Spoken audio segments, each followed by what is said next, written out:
I always tell people that you're more capable than you think you are.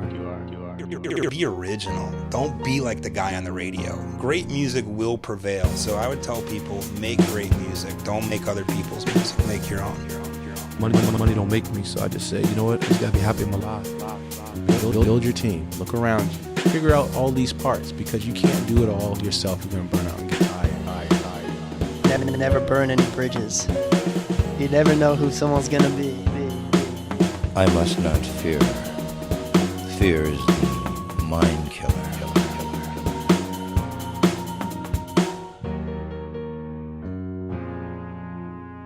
Welcome to the Indie Playbook presented by Focus Noise, ad-free until we sell out. I'm back after taking a holiday off, another holiday off, a month off, but I came back with a special guest for y'all. Crooked I, aka King Crooked, who was once hailed as the next Tupac by Suge Knight himself, and I've got so much respect for this man as an artist and just as a human in general. Very good person, great head on his shoulders, super intelligent, and he's always been cutting edge. Definitely one of the first rappers to build a following on the internet. His career spanned from Death Row to Shady Records, and many years of success on his own. And once again, if you've been enjoying this show, subscribe on the podcast app. Make sure you tell a friend, share, like, comment, and I really hugely appreciate all the support. And I hope you get something from today's interview, because Crooked I dropped so many gems, but I'm not going to spoil it for you. So just tune in, and I hope you enjoy this interview with my man Crooked I. So I got to start from the beginning. People obviously now know Long Beach, you know, from Snoop and Warren and Nate Dogg, Domino. There's a lot of history there, but I kind of wanted to go back before that and see if you could just paint a picture of Long Beach growing up and, you know, the 80s and what that looked like. Man, so that's crazy.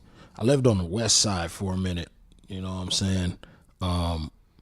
And it was like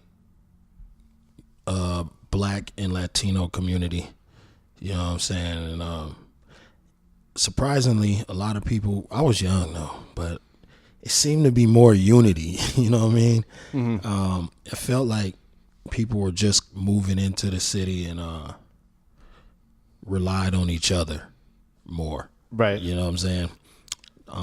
Then I left Long Beach. My mom, she moved around a lot.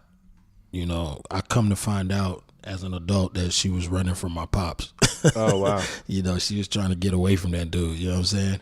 At what point did you find that out? I found that out, you know what I'm saying, in my 20s.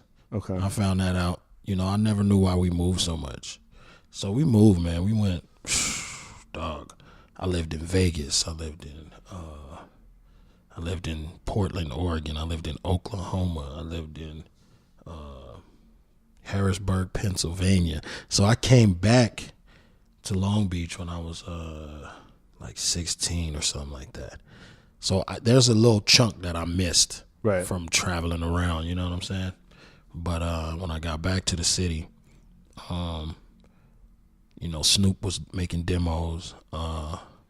There was a big rap group called TFA. Mm-hmm. They had about 20 MCs, and they were well known locally. And one of the guys, who's now resting in peace, his name is Radio. Radio was the first Interscope deal in Long Beach. He got a deal with Interscope. This is pre-Death Row Interscope. You know what I'm saying? So Radio had a deal, so he was doing his thing. Domino was on Banging on Wax. So this is before he made the hits, you know what I'm saying? So you had people making noise in the city, and there was obviously a lot of talent there. But like you said, man, Warren G introducing Snoop to Dr. Dre changed everything. You know, but man, hats off to those guys, you know what I mean? Because TFA, you know, there's still some of those guys still rhyming. You know, Double Z, a couple of them guys, man, Popeye, rest in peace to all the ones that have fallen. They paved the way for a lot of people in Long Beach, you know what I mean? Those MCs did. And that was just real street rapping. Like, that was, you know, you on the corner, you know, and you might have to battle a dude, you know what I'm saying? Like, that we had that culture, absolutely. Even though the rhymes, you know, you would hear the gangster rap. The battle culture was in Long Beach for real, because everybody was competitive. So I guess a couple questions come to mind about just moving around a lot as a kid. Did that affect you socially? Was it hard to make new friends, or did that make it easier for you to kind of adjust to different places? You know what, man? California, I learned, has a notorious reputation. Mm-hmm. So everywhere you go, if you're the Cali kid, you're kind of good. Yeah. You know what I'm saying? It's like, you the Cali kid, you know what I'm saying? So it's like, you kind of good because, you know, my mom didn't have enough income to put us in like nice neighborhoods, so we moved in different ghettos. Mm-hmm. You know what I'm saying? And when you're in the ghetto, you know, it's sink or swim sometimes. So being from Cali, the gang culture, things of that nature fascinated people.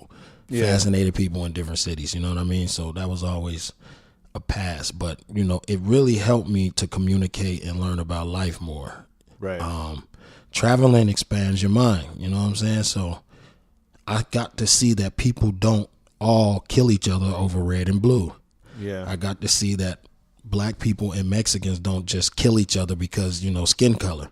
Mm-hmm. You know, I got to see that some people, you know, want to be dancers. Not everybody wants to be a drug dealer. Not everybody wants to be a rapper or athlete. You know what I mean? Some people want to do everything else. So it was really educational for me moving around, and I think it really, I absorbed it. And I think that's the reason why I could speak to anybody now, you know, anywhere I'm at, any city, any country. I just blend in like a chameleon, I guess. I say chameleon. No, I mean, I moved around, you know, not as much as you, but I moved around enough from school to school and town to town that I think that actually helped. Like, I always feel comfortable with a move now. You know, I don't feel like there's people who are in the same town that they grew up in their whole life. Right. And I just feel like they're scared to even make a move or go anywhere. Yeah, and that's detrimental, because sometimes the toughest dude in the neighborhood is scared to make a change. Yeah. You know what I mean? Yeah, that's real. And, you know, they're so comfortable there, and they know the surroundings. Yeah, and then some of them even fool themselves into believing that they don't have nothing to offer outside of those surroundings. Mm-hmm. You know what I mean? And they do. They absolutely do. I got homies, man, that never left Long Beach. I took them on tour, and, you know, when we got back, it was like, yo, thank you. Yeah. I just traveled the whole U.S. for the first time in my life, and I seen different cities, different cultures, ate different cuisine, different, you know, and it's a mind-blowing experience for them because they never went nowhere. Yeah. How dope is that, just to give people that experience? Yo, man, it's one of the dopest feelings, you know, in the world. I think it's overlooked when we explain what we love about the music and the music business. We don't really focus on that part, because a lot of us do it. A lot of us take our friends with us. Right. You know what I mean? Yeah. And that's a very important part, man, and it's dope. Yeah. And how did moving around affect your music? How did that help sculpt what you ended up doing? I think it made me more versatile, because people were rapping in different styles everywhere I went, and I was just soaking it up like a sponge. When I was on the East Coast, in Pennsylvania, we catch the train to Philly, you know, and basketball courts, it would go down. You know what I'm saying? Like, yo, Cali, yo, you ain't got no rhymes, you know what I'm saying? It's like, what? Just, come on, let's go. You know what I'm saying? So it would be competitive, and I was battle tested out there. Yeah. So I think once I got out there, I really wanted to up my level of wordplay, because that's what was, you wasn't going to survive being whack. You just wasn't. You know what I mean? Like, I came up in the ranks like that. I didn't come up, hey, you know how to rap, I'm going to put you in the studio with a hot producer, we're going to make a hit. I came up more 8 Mile style. You know what I'm saying? More, you know, we got battle tested. So being out there on the East Coast definitely increased my aggressive flow, the aggression in my flow, because we had to fight for every piece of respect. Was there anyone who just chopped you so bad that you just had to go back and like almost start over? Not over there. Okay. Thankfully, you know what I'm saying? I'm so in fear of that happening. Yeah.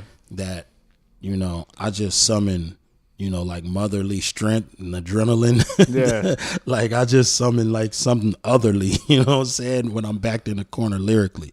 So, because that's one of my greatest fears is like just being decapitated. Still to this day? To this day, for sure. It's a valid fear. So I mean, and going back to Long Beach, you were around as things started to get popping with Snoop and Warren and Nate. What was something you saw in those guys that you think ended up making them as big as they are? And especially Snoop. I mean, he's just a global icon, you know? Yeah, man. Snoop had that flavor, you know what I'm saying? Like, he was just already a character, you know what I'm saying? Like, you know, you got 5 dudes hanging out and one dude is just looks like some type of movie character or something, you know what I'm saying? Do you think any of that was concocted from the beginning? Like, do you think he put that together? Was it just who he was? I think it's just who he is, man. I think, you know, I think that flower brought it out, you know, that chronic flower. Right. Yeah. You know, but nah, man. It's just crazy, man. The amount of talent that was, you know, popping out there at the time, and you know, Warren was the really down to earth. You know, no matter how many records he sold, how many hit singles, hit records, he always came through to the hood. You know what I mean? Pull up on his motorcycle. Hey, what's going on? You know, and that's big to us because we're sitting there starving. You know what I'm saying? And we don't have any access to celebrities and record labels and all that. So to see somebody who's really doing it on a major level come back, it gave us inspiration for, you know, our dreams. It fueled our dreams, really. You know, I used to see Snoop come down the block when he got his first ride. You know what I'm saying? First record deal car. Yeah. And throw the two fingers out the window, you know, and everybody on the corner, hey, you know what I'm saying? Yeah. And it's just like the president came down the street, you know what I'm saying? So, yeah, man, those were the good old days, bro. You can't recreate those days. Those days, that the dog pound days in Long Beach, that's something different. Yeah, which kind of brings me to the next point. Who gave you your first big opportunity, and what do you think they saw in you? You know what? My first big opportunity came from 2 football players. Long Beach is a football town, so you know, Poly High School is well known in the football, you know, lane. Yeah. And two OGs from Long Beach that went to the league, Chucky Miller and Leonard Russell. They played for the Indianapolis Colts. You know, they took some of the football money, came back, invested it in the hood, bought apartment buildings and stuff like that. And then they were like, yo, you know what? We're going to start a studio. You know, I was a teenager. So, you know, they started taking auditions, and I just came in the studio one day and went crazy. You know what I'm saying? I was starving, like I said. We were sitting all in a cipher. It was me, I think Corrupt, Nate Dogg, rest in peace. Snoop was there. It was a lot of people there. And when it was my turn, I just went for mine. Yeah. You know what I'm saying?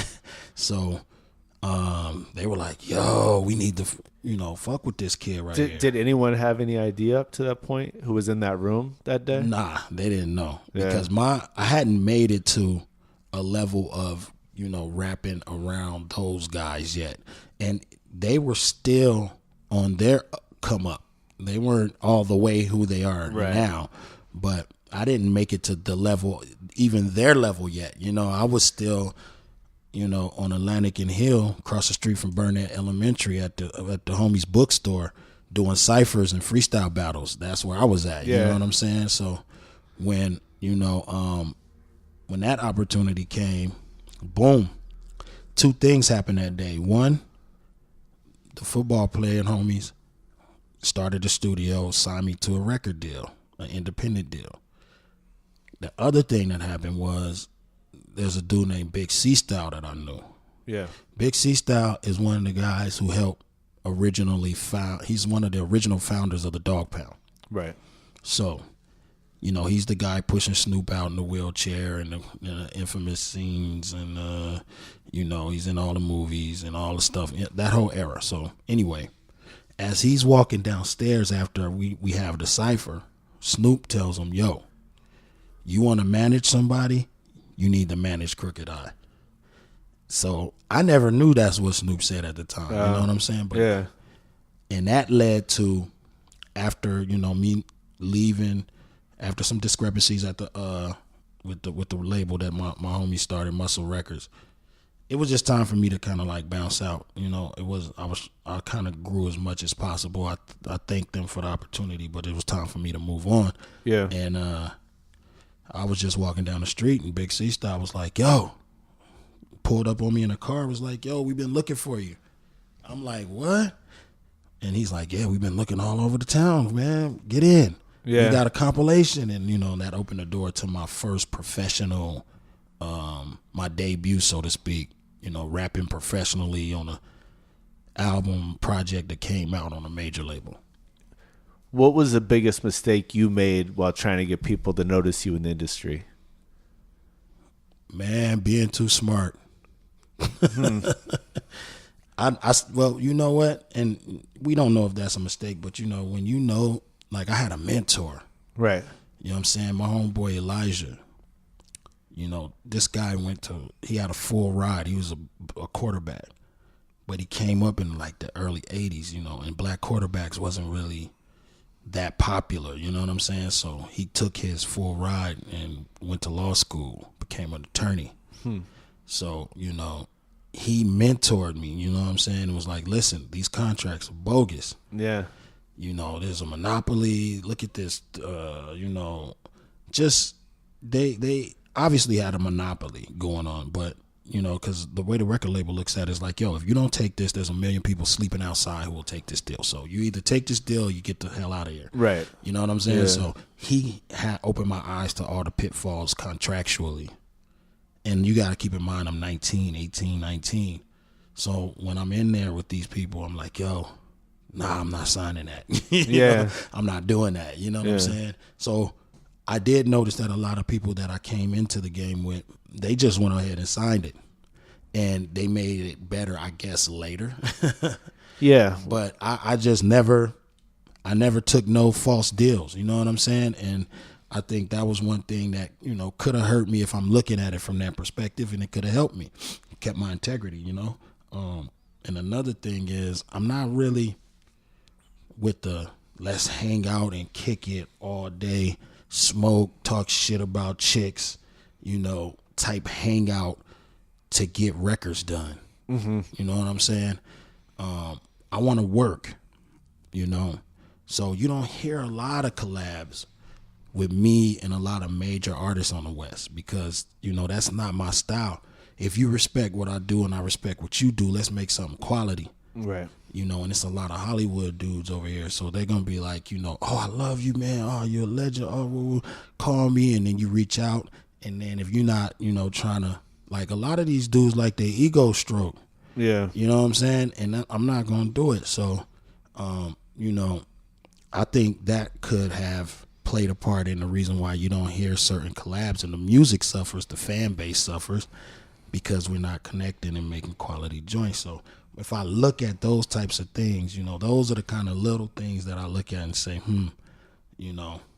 how did this affect my journey? Yeah. I mean, there's two ways of thinking. There's the way that, yeah, you could take that deal and basically be screwed for a few years, and then maybe that still helps build your name and you can take that out independently, or they just burn you out and no one cares about you after that and you made no money during that time. Yeah. So you really don't know even what would happen, even, so there's no way to, like, hindsight's 20/20. There's no way to look back and say, well, that's what I should have done. Yeah. I mean, maybe I should have.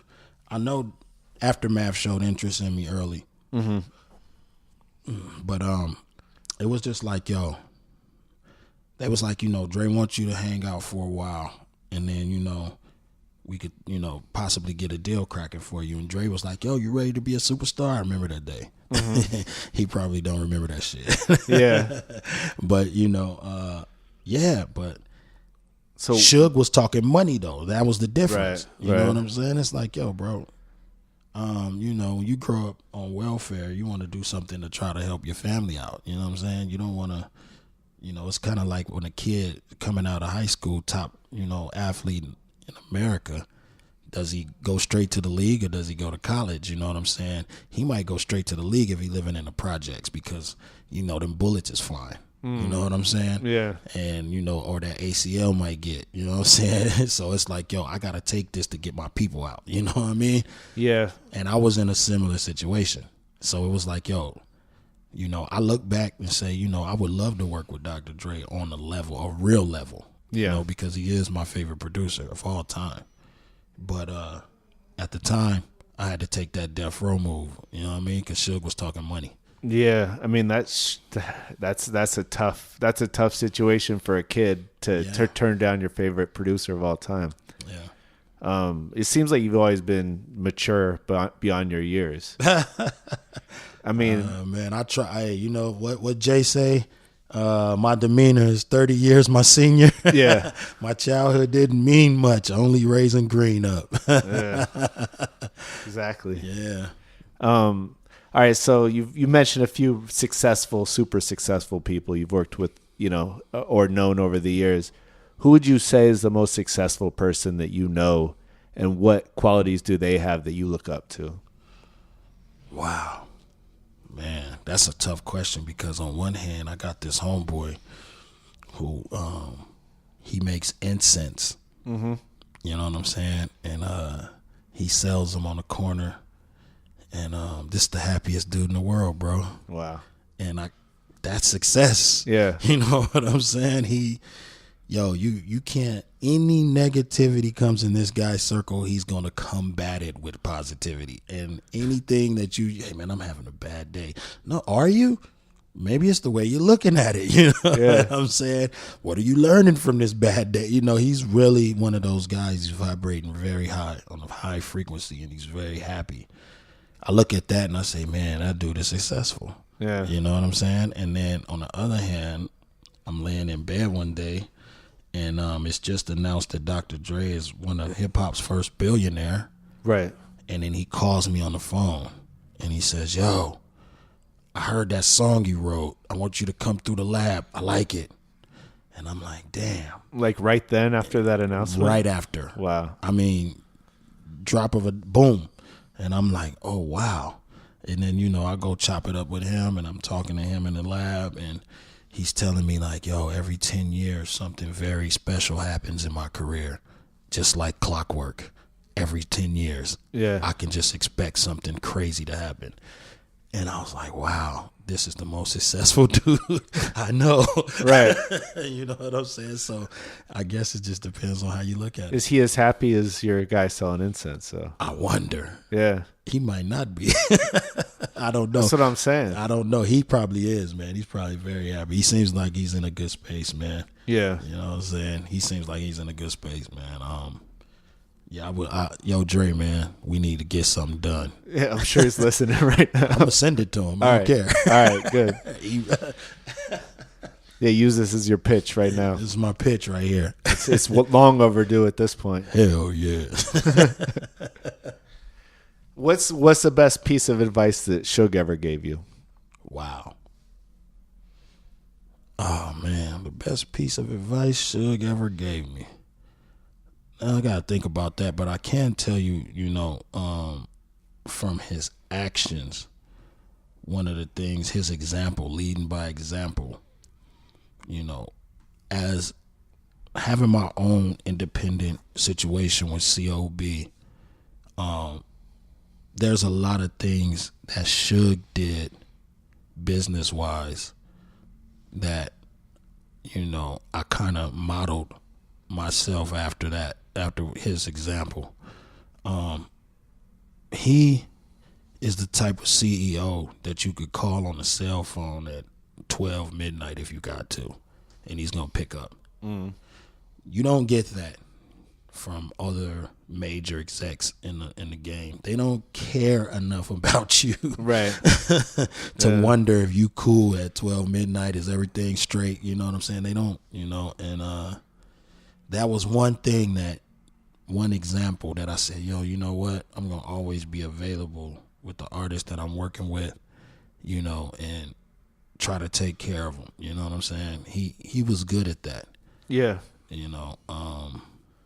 But as far as advice goes, one time there were some dudes that was kind of shifty, and he was like, yo, stay ready for those guys. And I was like, oh, okay. I come to find out later that was probably the best advice he ever gave me, because those dudes were real and it was a big problem going on. And if I would have slept on them, we might not be having this interview. Yeah. You know what I'm saying? Yeah. But business advice, I just appreciate the fact that he let me sit in a room sometimes when he was talking to people like, Leor Cohen or, any big heavyweight exec, you know what I'm saying? Let me soak up the game. I look at Death Row as one of my biggest lessons in the music business, one of. Yeah. If you study under Suge, and then, I left Death Row and started going independent, and, I had another mentor, Joe Iskro, you know what I'm saying, who kind of created, allegedly, payola, you know what I'm saying, and they wrote a book about him called The Hitman. Yeah. It's like a music Bible. Learning from those two guys gave me a whole lot, man. So I don't know what the best business advice is, but just watching how he got down, I really learned a lot from just watching. Yeah. He really took you around with them, which is pretty rare for a music exec to do that with their artist. Yeah. I appreciate every moment of it. Yeah. And he hyped you to be the next Tupac, which is an incredible. I mean, that's incredible. But what are the pressures of living up to that expectation? What did you learn from that? I was naive. I thought I was gonna do it. Yeah. I didn't even have I put pressure on myself creatively. You know what I'm saying? So I feel like once I'm done pressuring myself, I'm pretty good. I'm prepared. You know what I mean? Yeah. I loved it. I wanted to go get it. You know what I'm saying? I was recording every single day. I'm not going to, drop the ball here. You know what I'm saying? And then I'm working with the same engineers and music directors and producers that Tupac worked with. So I understand his legacy of music and his work ethic. So I want to make sure that I match that or try to take it up a notch. Yeah. So, it really did just, it turned me into, around the clock workaholic, man. Yeah. You know what I'm saying? And that's one quality that I like about myself, because I know at the end of the day, they can never say that I didn't work. Yeah. You know what I'm saying? I put the work in. So when I lay my hat down and I'm done and, I retire, I know that I put the work in. Yeah. No, and I've noticed that about you, and I think that you carry yourself that way. Man, thank you. So after you left Death Row, I think another thing that's been great about you is you were an early adopter of technology, and you've always kind of been on the cutting edge and doing things before everyone else is doing it. Right.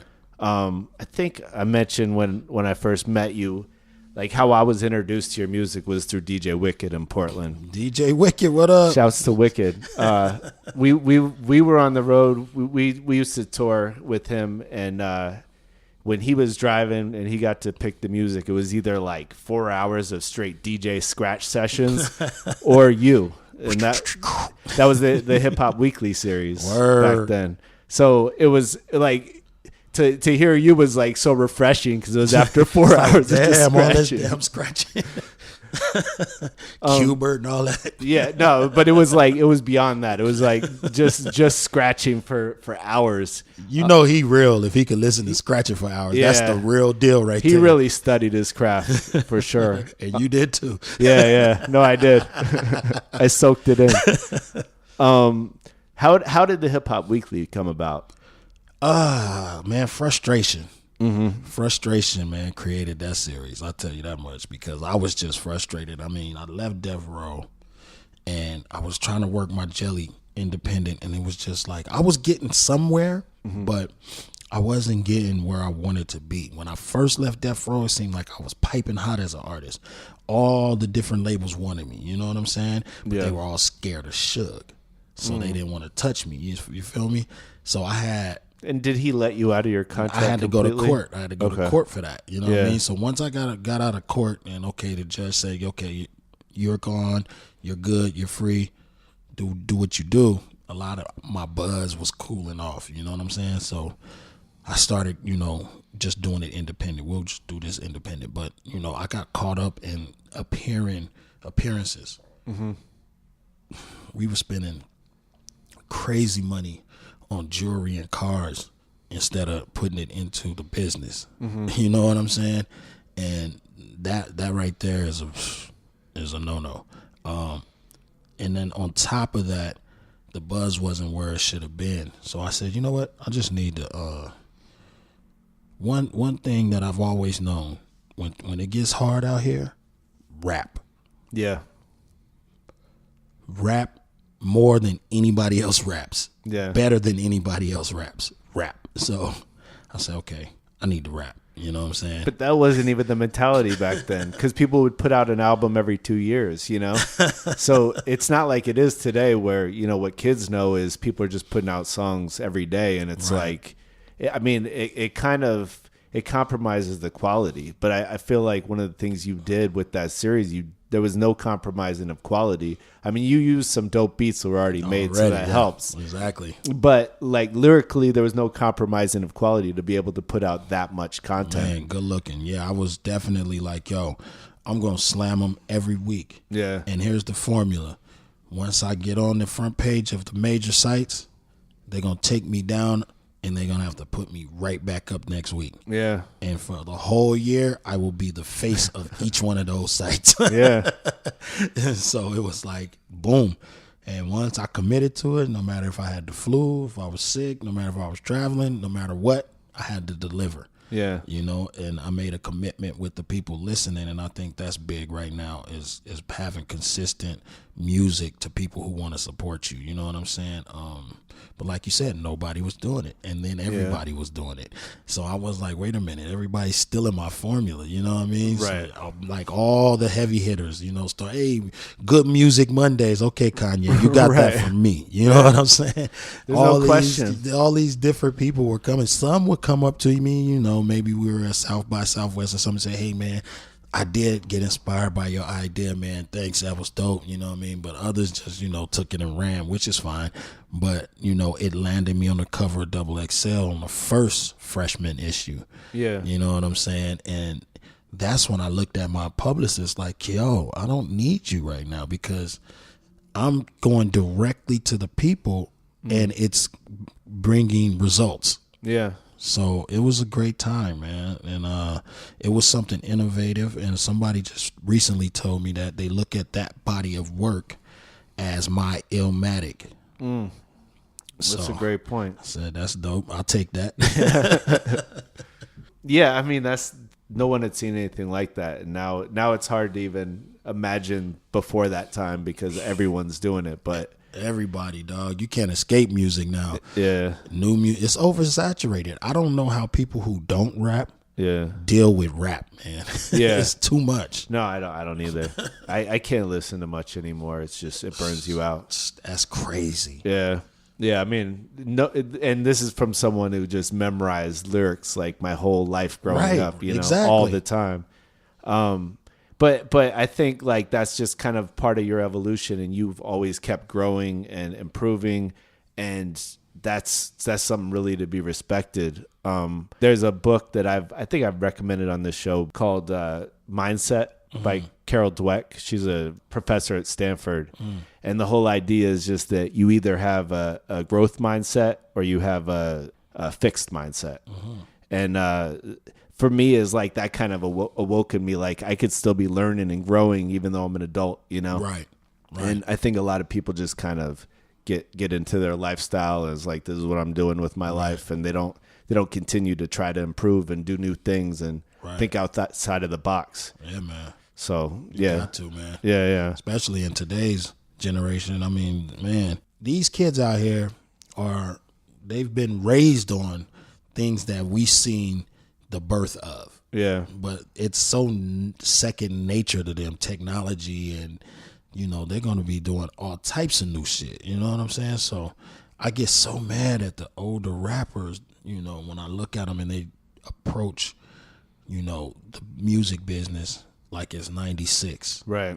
You know what I'm saying? Especially if I like the rapper and I like the music. You know what I mean? I'm like, why is this dude doing this? Or why is she doing this? You know, just totally ignoring Spotify and totally ignoring, you know, engagement on social media platforms, and just, you know, I'll drop an album. When I drop it, you know what I'm saying? I'm going to have a first street single, and then I'm going to give them the club banger, and then and it's like the old formula, and it's just like, wow, bro, I wish everybody could come out of that. Well, you know, I mean, a lot of the artists I work with are those legendary artists that we grew up listening to. Right. Yeah, it's frustrating sometimes, because it's like, you know, if you're also ignoring this whole new generation of artists that grew up on you, that you might be able to work with and build something together with. Right. And I think a lot of people fail to do that as well. Egos. That's probably what it is. That's one of them. Yeah. You know, the younger, there's a wave out there where the young people are like, yo, fuck the old dudes. And then there's a wave of old dudes like, yo, fuck the young dudes. Yeah. And it's like, why, bro? Just make music. Yeah. Make music, man. You know what I'm saying? And these people probably look up to you. You know what I mean? Right. So, how have you been able to transcend that barrier? Man, you know what, dog? Sometimes I look around like, I don't know what the fuck I did, but I did something cool. Yeah. You know what I'm saying? You definitely did. Because it's like, yo. But I think, you know, I just talked to him. Yeah. I talked to him, man. You know what I'm saying? Like, I don't judge. Yeah. You know what I mean? Now, if something is whack and you ask me my opinion, I'm going to give my opinion. You know, in my opinion, that's whack. You know, if you don't ask me for it, I'm not just handing out, you know, a lot of criticism. You know what I'm saying? But, you know, I just talk to him and I try to stay relevant with everything that I'm doing. Yeah. And like you said, I'm looking around the corner. I'm trying to see what's next, what's coming. You know, let's get on this wave before it even gets here. You know what I mean? So just trying to stay cutting edge, man. I think they could recognize that. And I'm not trying to be 19. Right. You know what I mean?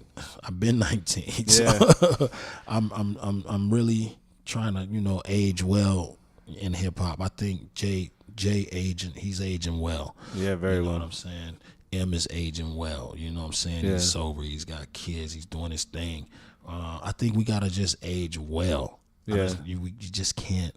You know, R. Kelly's going around looking like he's 15, 16 with a backpack on, and, you know, he's dressing like young people, and I just look at that and I'm like, damn, why? You know what I'm saying? It looks crazy. Yeah. You know what I'm saying? So it's like, just age well, you know, and there's no shots to him. I mean, I probably could. He's, you know. He's taken enough of them. Yeah, you know what I'm saying? Yeah. Yeah, I mean, but he's the greatest R&B singer, producer to me, probably of all time. Yeah. On the sidebar. Yeah. But I just wish that he wouldn't pee on little girls. That would be nice. Yeah. That would help him out a little. I could support him more. Me too, as a father especially. Yeah, well, amen, bro. Yeah. So next in your timeline, then, you know, Slaughterhouse came together. Right. I'm probably skipping a little bit, but I feel like that was the next major thing that you did. Mm-hmm. Why was that such an important point in your career? Well, man, if Slaughterhouse didn't happen, we was all gonna be beefing. You know what I'm saying? Really? Because it was crazy. It was synergy. It was like Royce dropped Bar Exam, the Bar Exam 2, I believe, which was phenomenal. Mm-hmm. To me, still his best mixtape. Pardon. So Royce, he dropped Bar Exam 2. Joe was doing this jump off Joe Budden TV thing. Yeah. Which I believe he was creating love in hip hop. I think that they owe him for displaying his relationship with Tahiri on his little flip camera. Back in the day, they had the flip cameras. Yeah. That was the first love in hip hop. Yeah. So he's doing that, blowing up on the internet with that. Joell is writing a blog for one of the biggest hip hop sites, and he's dropping freestyles. So they all felt like they were moving into my lane. When I was doing Hip Hop Weekly, it was almost like I owned a big market share of the internet. Yeah.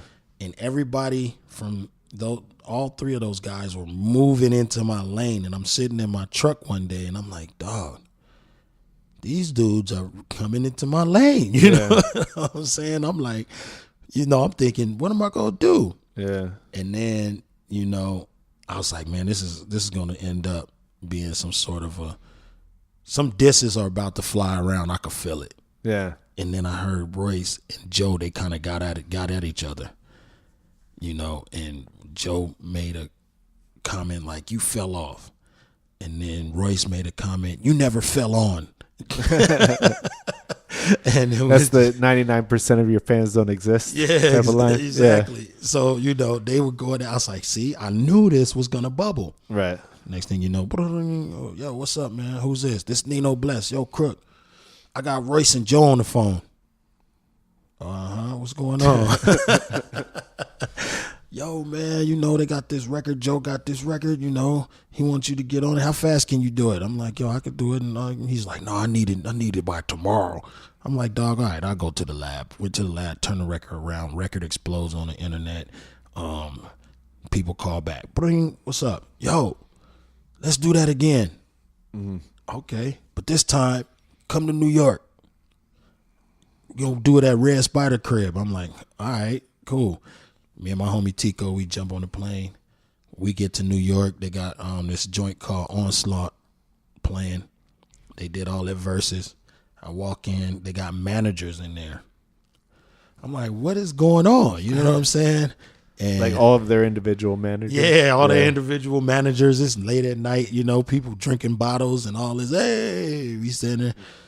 This is the first time we all been in a room together. Yeah. And next thing you know, I do my little 1-2, put the song out. The managers, before we left that night, the managers all huddled up. The idea of the group is starting to bubble. Like, yo, you guys just need to do a group. The fans love when you guys connect. And that's really what it is, man. I mean, the fans birthed Slaughterhouse. That's why I say the fans created Slaughterhouse. The demand for both of those two joints we put out, we just wanted to do more music. And it was just perfect timing. Yeah. And then how long till you were on Shady from that point? It took a minute. We did our first album on E1, self-titled Slaughterhouse. We wrapped that album up in like a week. We did that in like 6 days. That's how we were just like, it was like nothing. Yeah. You know what I mean? And the hunger was different. Yeah. And so it was like, this ain't nothing. Let's go.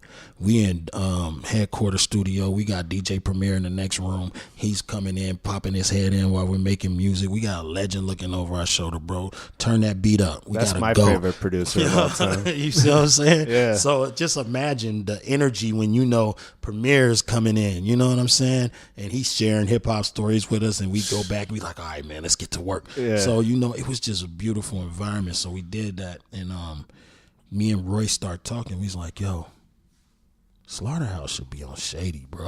Yeah. And it was like, yeah, man, I said, what's going on with you and M? He's like, yeah, we had a little rough patch, I need to, I talked to Paul. We smoothed some things out, I said, okay, cool. He's like, listen, man, we going to get this group on Shady. And me and him kind of conspired to get Slaughterhouse on Shady, Joell was, man, we could be a tour group, man. We could just come together and tour together, you know what I'm saying?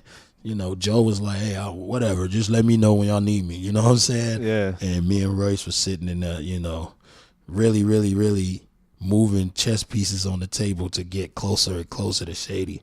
And, I'm not going to expose everything, but no.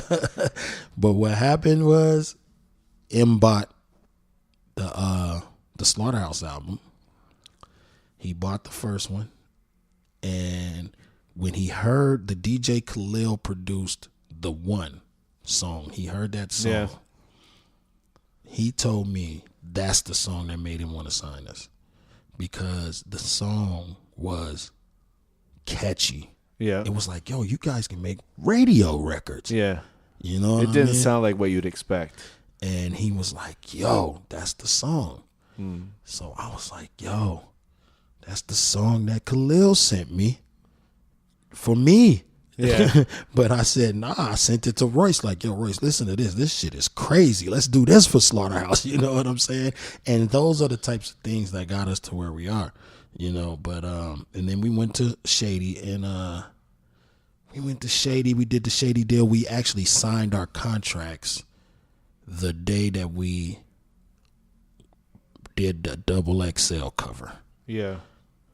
The double XL cover, we was at the photo shoot with Yellow Wolf. It's the Shady 2.0, M, and they brought the contracts to the photo shoot, and we signed them right there.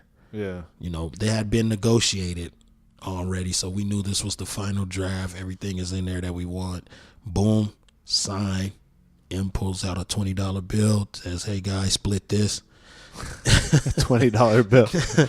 And I'm like, we all, you know, laughing, having a good time. I'm like, yo, matter of fact, sign this motherfucker. He signs it. We all signed the $20 bill. Yeah. And we was on Shady. Wow. And I think there's a great lesson in there that, you know, I don't want to skip over, because I think it's so important to create a vision and manifest destiny. I think, like, people sometimes think things just happen, but you had to make the right moves and have the right conversations and think about even every approach, like how M was approached in the first place. Like, you know, it had to be at the right time, and it had to be with the right music, and it had to be when they're on good terms. And, you know, a lot of that comes into play. And it's not like being sneaky, but it's just being like, it's being smart about how you approach people. Yeah. I mean, he's a mega star, and Right. you know, and him and Royce had a relationship prior. Right. And, you know, it was just like, yo, this is something that we want. You know, it's a perfect fit. We spitting lyrical rap music. We're making lyrical rap music.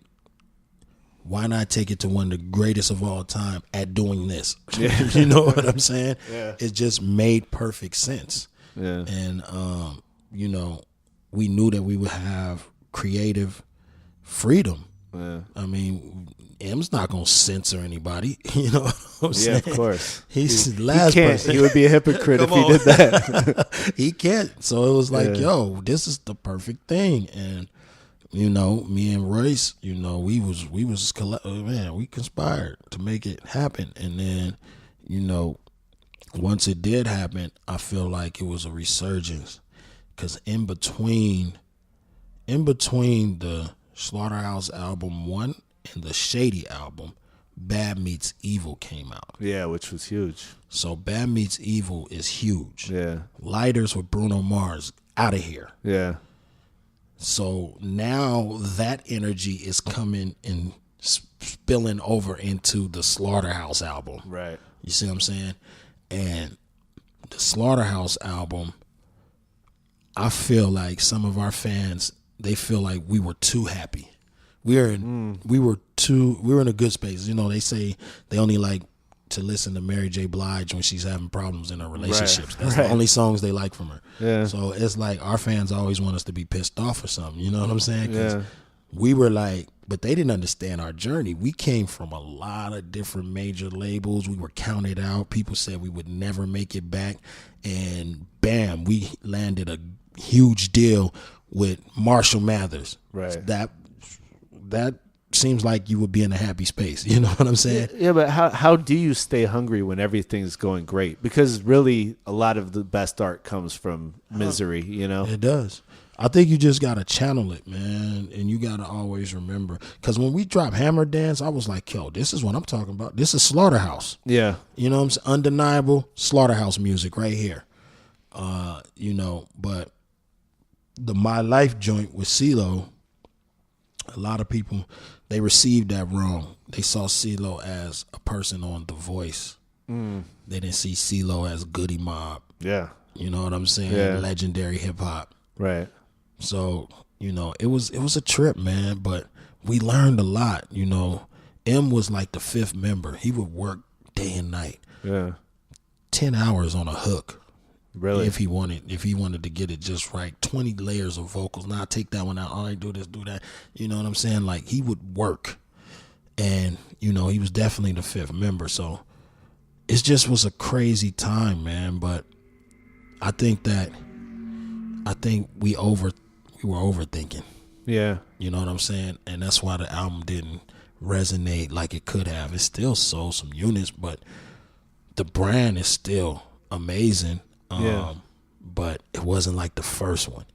You know what I'm saying? And right. I think we were trying to get back to that first one, that feeling, you know. But yo, bro, I don't know. Slaughterhouse, it's just, it won't go away. And maybe it shouldn't, you know. It won't go away, bro. With M, was that the biggest lesson you learned from him? Was his work ethic? That was a great lesson. It gave me, you know, confirmation on how I approach recording. To see M do similar things that I do. And, you know, to see how dedicated he was even as a megastar. Mm-hmm. It was a big lesson for me. You know, he's very humble, very down to earth. He's a great dude. And, just, it's like being in a locker room with Jordan. That's what it is. Yeah. You know what I'm saying? And he's a hard-working dude, bro. Yeah. You know, and he's a perfectionist, and he's a hip-hop lover. Like, he knows the culture. Yeah. You know, me and him can sit and have talks about old school rap till the fucking sun comes up. Yeah. You know what I'm saying? So he's just one of them dudes, man. And it was just, I was honored to be there doing what I do. You know what I'm saying? And I just think that when it comes to Slaughterhouse, you know, I think the brand might have lost sight of some of that. Mm. You know what I'm saying? Yeah. I think they might have lost sight, but, you know, it won't go away. Yeah. And then, you've also obviously forayed into many different parts of entertainment. You executive produced a television show. Yes, sir. What do you do when you go into a brand new medium? Do you ever feel like you have like imposter syndrome, or like, you know, these people have been doing this their whole career and now I'm stepping in trying to have a voice? Like, have you ever felt that? And if you do, what do you do to kind of get over it? You know what? Me personally, I just feel like we're all storytellers. Mm-hmm. And we're all creatives. And, you know, I might be over here in this lane doing rap music, but I've always had it in me to want to do a TV show or to do other things artistically. So I don't really feel like I'm invading, because I feel like, you know, this is a community of creatives. Whatever you create, bring it to the table. You know, and I believe that they need people like us. They need people who memorize lyrics to make TV shows about hip hop or any TV show for that matter. But I'm just saying, as far as like, you know, if you're gonna do a music TV show, you need people like us. Yeah. You know what I'm saying? So, you know, we absolutely belong in there. Yeah. You know what I mean? And it's a great thing, man. I learned how to create a show from top to bottom. I learned the bad, the good, and the ugly. Yeah. You know, and it just added on to my confidence in the game. Like, I know we can make things happen. Yeah. You know what I mean? And even when we fail, you know, we fail over and over and over, but then we succeed. Yeah. And we fail, succeed. You know what I'm saying? So just got my eyes on that success, no matter how many times I get knocked down. That's important. Yeah. Could you take us to a rock bottom moment over the span of your career, like the first one that comes to mind, and what you did to pull yourself out? I'll tell you something, but man, we did I just became sober like 2 years ago almost. Mm-hmm. February, it'll be 2 years. So I did the grand finale show, One Shot, the TV show we're just discussing. Yeah. The grand finale show in New York. You know, I got Remy Ma, celebrity guest judge, Rhapsody performing, the finalists doing their thing, BET staff, everybody is there. Home run. Show is done. It looked great. It was produced great. Everybody's happy. I'm on the plane, and I'm like, yo, that was a great accomplishment because it was all over at that point. That was the finale. Yeah. So that means we already filmed all the other episodes. We've gone around the country. We've talked to everybody that we needed to talk to. We've seen all the artists. We've done all this stuff, and the finale came out beautiful. So the very next day, I had to turn myself in because I had a DUI. Mm-hmm. And I owed a couple weeks in jail. Nothing crazy. But landing in LA on that high and waking up in the morning and turn yourself in and sitting in a cell, it's just like, yo, what the fuck? Damn. You know what I'm saying? Yeah. It's a mind fuck too, you know what I'm saying? So it's like, you know, this dude over here is having a meth attack. He's screaming and hollering and shit. These motherfuckers are bringing in the nastiest fucking food I ever seen in my life. I fucking poured the fucking milk into the fucking sink, and it came up in the toilet. So, you know, the water and shit is just going in a fucking circle. Yeah. You know what I'm saying? So it's just like, and I'm sitting there and I'm like, dog, that's not my first time being in county jail, but I thought I had grown past all of that. Yeah. You know what I'm saying? Yeah. But liquor put me right there, and bad choices. Huh. You know what I'm saying? So that right there was just like, yo, I really gotta stop making bad choices. I gotta fight bad choices with everything in me. You know what I mean? And it was just kind of opened my eyes, man. You know? And that was it? No more drinks after that?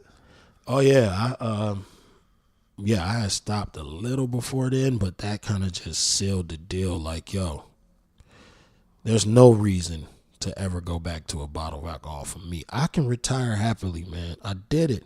Yeah. I had a nice career out there. I've drunk absinthe, dog. Like, you know what I'm saying? I've done everything from wine cooler all the way to absinthe and everything in between. You know what I'm saying? Moonshine.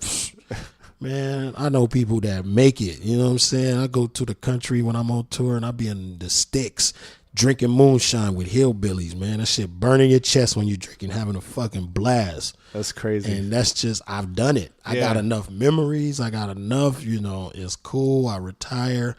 You know, I don't judge nobody that continues because they might not have a problem. I got a problem. I can't say, oh, I'm just going to have one drink today. Yeah. If I have one, I'm going to have two. If I have two, I'm going to have four. Yeah. So it's just knowing who I am and staying away from it. You know what I'm saying? But that was definitely a moment. Yeah. It was like, damn. Yeah, it's incredible. When you take someone under your wing, what's one important piece of advice you always make sure to give to them? I always say just keep positive people around you. Surround yourself with positive people, man. You know, it's like Will Smith says, man, if, you know, you show me 5 people that you spend the most time with, you know what I'm saying? I'm going to show you who you are, really, you know? Yeah. And just keep positive people around you, because there are going to be a lot of ups and downs. There's going to be some obstacles when you're going to need all the positivity that it, you know, in the world to get over these obstacles, these problems, these setbacks.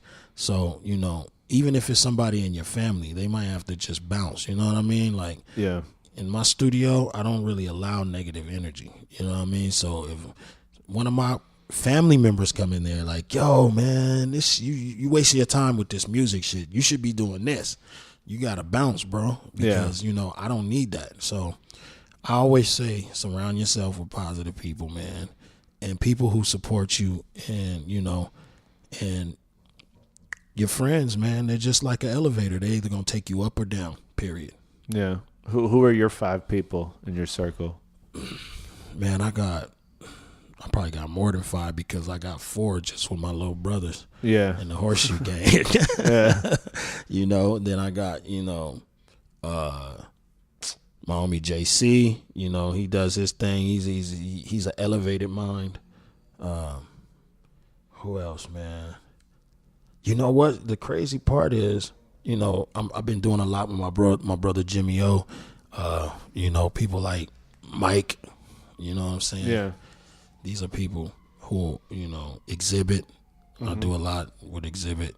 As far as just, these are the kind of people that I like to just spend my time with. When I'm outside of the house, I'm outside of the fam.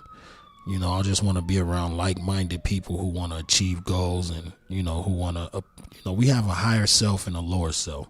Our higher self vibrates on a frequency that's high. Yeah. It's happiness, it's energetic, it's positive energy.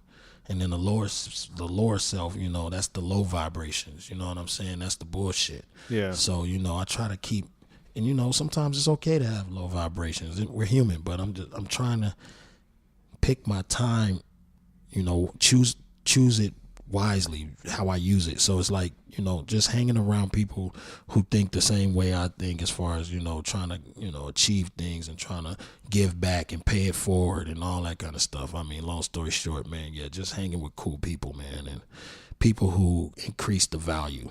You know what I'm saying? You come to my studio, you make the value go up. I know what kind of person you are. If you came by the studio, I would know, okay, the value in the room is up. You know what I'm saying? Right. And this guy's not on no bullshit. You know what I'm saying? Yeah. And that's what kind of shit I want to keep around me forever. Amen. Yeah. What's the saying? Try not to become a man of success, but a man of value. That's real. I think that's important too, because also you're bringing that to other people in their lives too.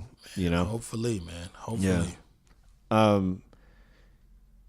Do you set goals often or no? Yeah. Yeah. Is it something you write out or? Yep. Yeah. I'll write them out, man. I got a 5-year plan. I'm 1 year into it right now. So I'll let you know. All right. But you just started that a year ago. Yeah, I just started a year ago, and it's a 5-year plan. I told my little brothers, the Horseshoe Gang, I said, listen, you guys are part of this plan. Buckle up and don't ask me, are we there yet? Right. It's 5 years. Yeah. Because everybody wants stuff instantly. No, I know. Don't work like that. Yeah, it takes some work.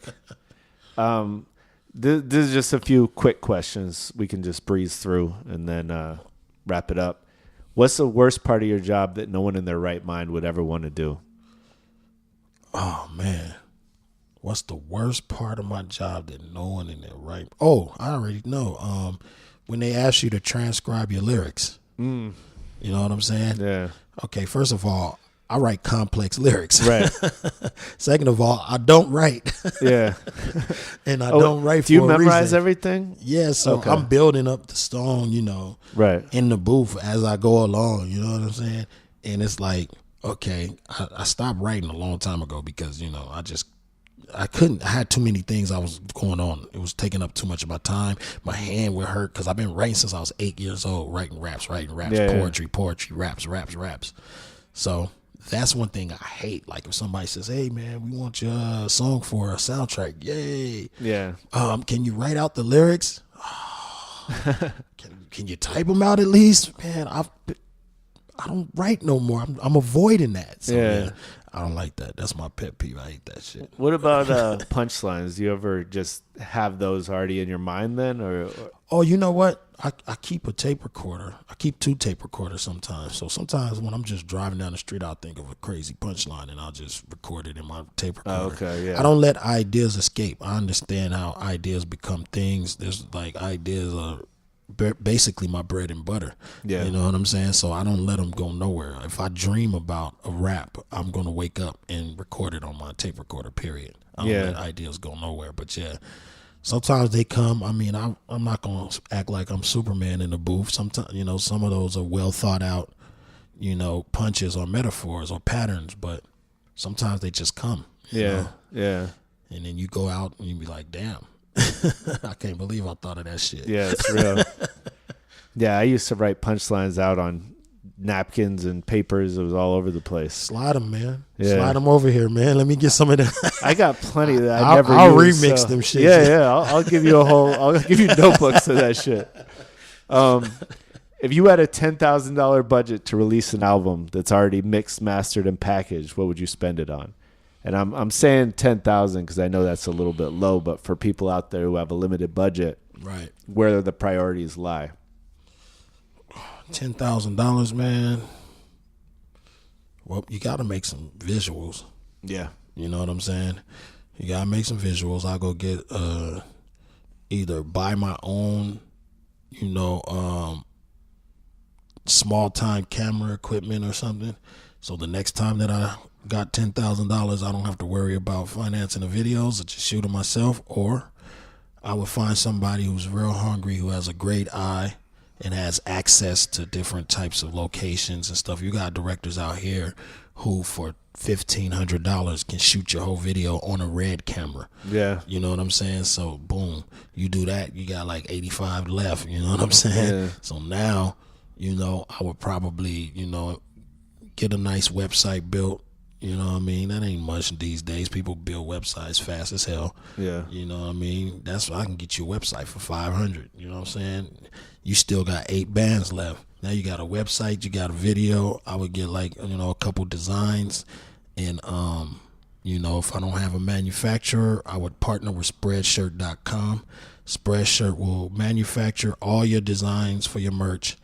And all you got to do is send the designs to them, and they will manufacture the merch, and they go order by order. So, you end up giving them, 20%, 25% maybe of everything that you sell, but they'll print the merch up. So You got the merch. You still got 8 bands. That's free. Yeah, that's that's game right there. So you got merch, you got video to, for the people to see. You got your website going.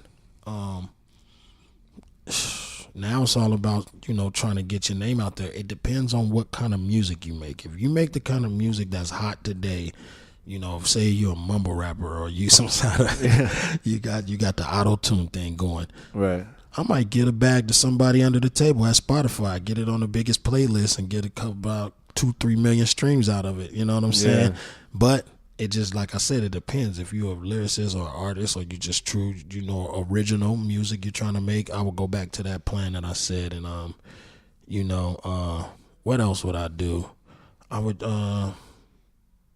call up a couple people that's going on tour that have a fan base similar to mine, and, and say, yo, if I gave you a couple bucks, would you let me open up for you, on a certain amount of dates? You know what I'm saying?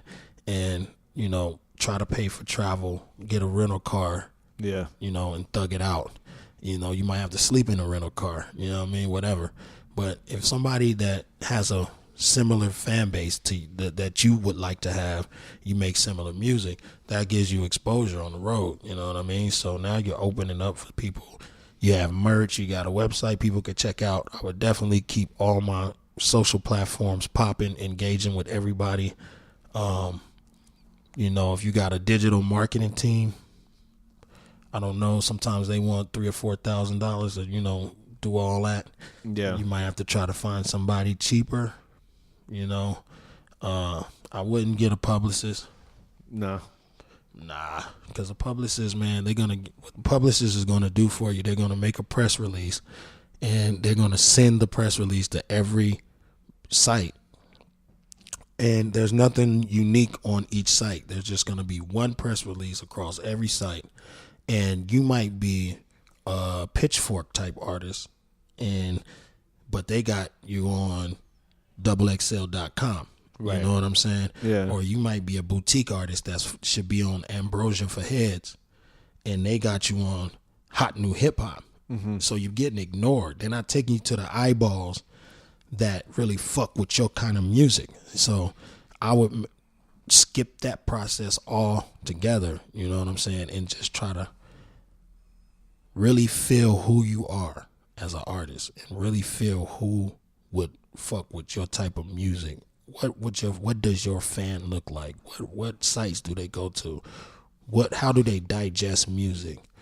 Yeah. And then I would build from that, and say, hey, I'm gonna hit Pitchfork with a new joint in the email every day. I'm gonna go to Alexa.com and I'm gonna get all the information from every site, the email addresses, because it's there for you. Yeah.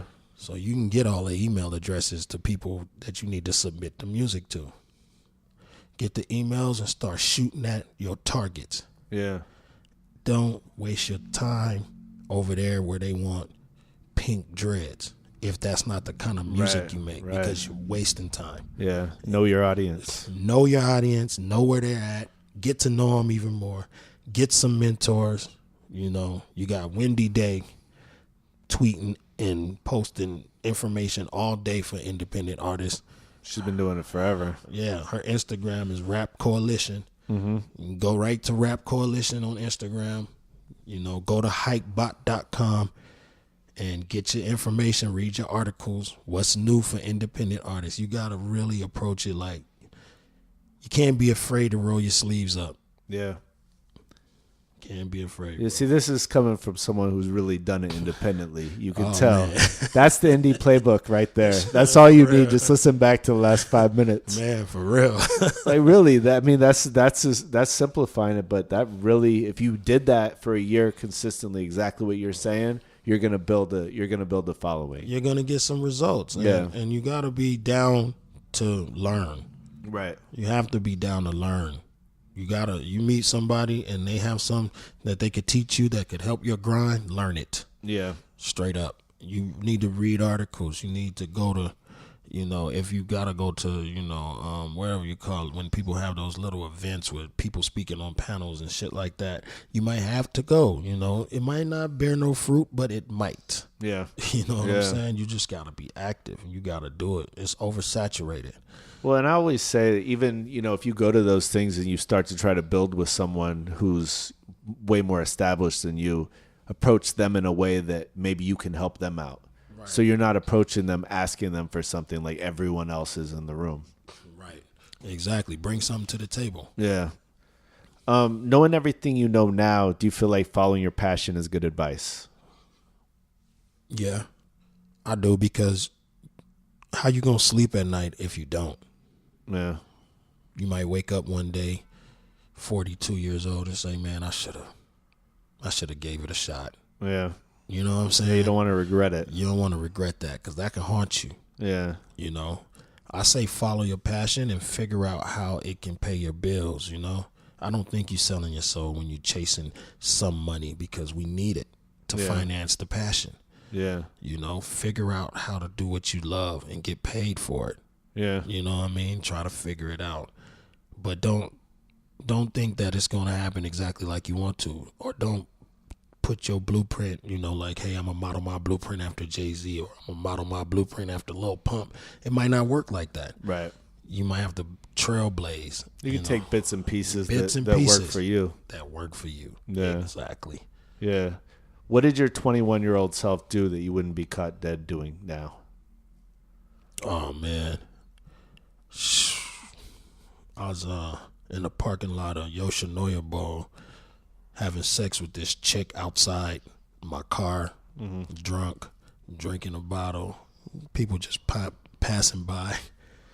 I see that chick nowadays, and we just both just laugh about it like, yo, we was wild as hell. Yeah. We was wild. I would never. Yeah. Bro,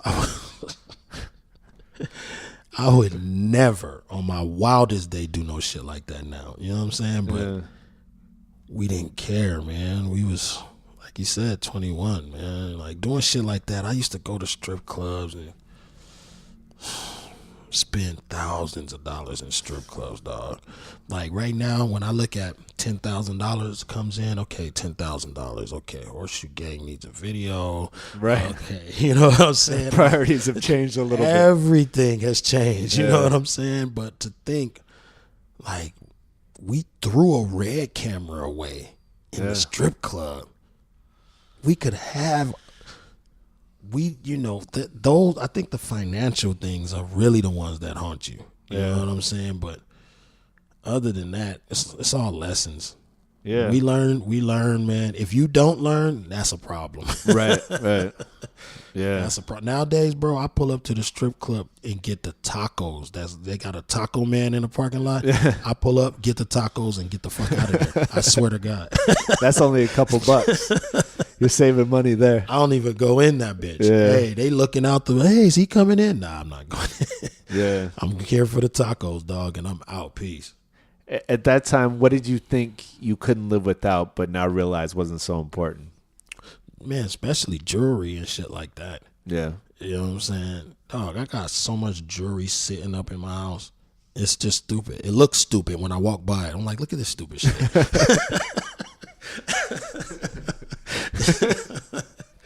It's like, man, that type of shit.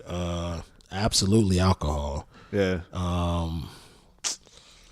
We was just heavy into it, dog. Like, we were lyrical rappers who lived like the Migos. Right. You know what I'm saying? But that's what lyrical rappers were, right? I mean, look at Slick Rick. Yeah, exactly. Still, you see him chains everywhere. Truck chains, jewelry, and, clubbing and popping bottles. Come on, dog. Listen, it costs $40 for a bottle of Grey Goose in a grocery store and $650 in Hollywood for one bottle. Yeah. And they tell you sometimes, you got to get two.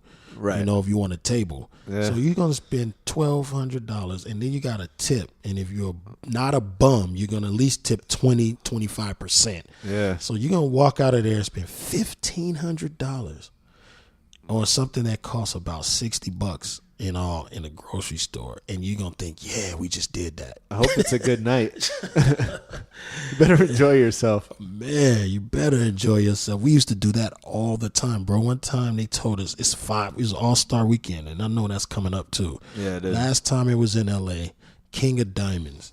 We got Black China in the house tonight. We got this person, that person. It's like, all right, cool. That's like, $5,000 to get in. I looked at my homies and all the hip hop media was out there. I was like, fuck, I gotta pay this $5,000. Everyone's looking at you, right? Yeah, so I'm like, all right, swipe the card. Oh, yeah. Injury. Go in there. Like, there goes a couple more red cams. Man, go in that motherfucker for dog, they serving us liquor in a fucking red cup. Right. Like a Dixie cup. I'm sitting around looking at this shit like, this is felonious, bro. Yeah. Never again. So that's all that shit, man. Yeah. Young shit, man. We have fun though. I mean, we live to tell about it. Yeah. You know what I'm saying? And it's over. We don't do that type of shit no more. We'll ride stock rims, You know what I'm saying? Yeah. We don't give a shit about that shit. Long as the bowls sound right, I don't need kicker speakers in my shit. I don't need the kicker box no more. Yeah. I'm good, man. I just want to make good music, chill with the fam, have good friends in my life. That's it, man. A lot of that other shit. We did it all. Yeah. We did it all. Right. Nothing left to prove. Nothing left to prove, man. We threw money off the fucking balcony at Miami and Club Live. You know what I'm saying? We did it all, bro. We did it all. All right, if an evil dictator took over the world and banned all art, but allowed each person to keep one album and one book, what would you choose? I thought Donald Trump just did that. I think I formed this question before this was even happening, but it's happening. We're on our way. Oh God! One book and one album. Yeah, so plan for the future. Oh shit! You know what, bro? I'll probably have. You can give me Against the World and the Miles Davis autobiography.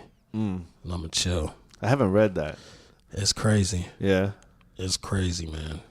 He was living in a different time. Yeah. You know what I'm saying? And what he was called outspoken for is just like normal shit now. Yeah. But back then it was like, what did you just say? Right. So he's definitely a different dude. And what I like about the book is I didn't realize how many great musicians he almost like put on. Like, everybody came through Miles. Quincy, Herbie Hancock, even like Prince, and he was meeting with Jimi Hendrix. I think close to when Jimmy was when he died. They were supposed to hook up. I think he was like flew in to see him or something, like whatever. But he touched almost all the great musicians. Wow. And it's just like, wow, this dude is bigger than I thought. You know what I'm saying? So it's definitely a good read. What about you? What'd you say? There's a few, but I mentioned that mindset book I thought was really helpful. Right. I mean, that changed my life personally, but I think it's all about timing. Like, I was going through a lot at the time. My ex had moved across the country with my son, and I was like just in this depression, like not being able to be around my son. And I read that and I was like, you know what? I'm not done, like life goes on and I got to keep Don't you pushing. love it when that book just refreshes you? Like, it's incredible. Yo, I wanted to stop rapping at one point, and I was on a plane to New York, and I was just like, I'm just got tired of the bullshit, the politics and the business side. And I picked up this book by a guy named Dennis P. Kimbrough, and it's called What Makes the Great Great. And he spent 20 years interviewing great people, and he was trying to find a formula that makes greatness. Man, I read that whole book. When I got to New York, I was like, fuck that. I'm going to be great in this game. Yeah. It changed my whole who else mind. is good like that? And he has a podcast too, but Tim Ferriss, have you ever heard of him? He has a book called The 4-Hour Workweek. And it's really just about, for people out there who want to figure out how to create an independent life where you're not relying on anyone else and you don't have to be in the office for 10 hours a day. It kind of gives you the blueprint of different ways to do it, and that's dope. It's I highly recommend it. That's dope. Yeah, I need a dope book. Yeah, that's pretty much it. Where can people find you online? At Crooked Entriaco on Twitter. Please join me there. We have everyday discussions, Crook's Corner. We talk hip hop every single day. That's all we talk is rap and hip hop. King Crook on Instagram, KXNG Crook on Instagram. I pose a question a day on there, but I post other types of things. I talk to people, but Facebook, King Crook, just hit me up. I'll hit you back for sure. Anything else you're pushing right now that you want people to know about? Oh man, just I'm gonna try something crazy. I just discovered this little studio in Tucson, Arizona. I really like recording in it. The vibe is dope. I'm going to try to make an album in one day. The whole thing? The whole thing. And do you have anything already in mind? I don't got nothing in mind yet. Producer-wise? Nope. I'm going to go down there, open up a zip folder full of beats. Yeah. And get a gang of Red Bull, coffee for everybody involved. Yeah. And I'm going to try to make an album in one day. Wow. Just rapping. That's going to be incredible. Just rapping. I don't want it to be like a bunch of structured songs. I just want to fucking rap. Yeah. I just feel like rapping right now. See? There you are again. That's the next step in the evolution. Wait for 6 months. Everyone's going to be making an album in a day, then a half day. Then I made an album in 20 minutes. I didn't even stop. But that was incredible. Thanks for joining me. Man, I really appreciate it. Thank you for having me, bro. That was a dope conversation. Look forward to the next one, man. Definitely. All right. Peace. Thanks again to Crooked Eye for stopping by. Make sure you like us on Facebook, facebook.com/The Indie Playbook. And I'll catch you next week. Peace.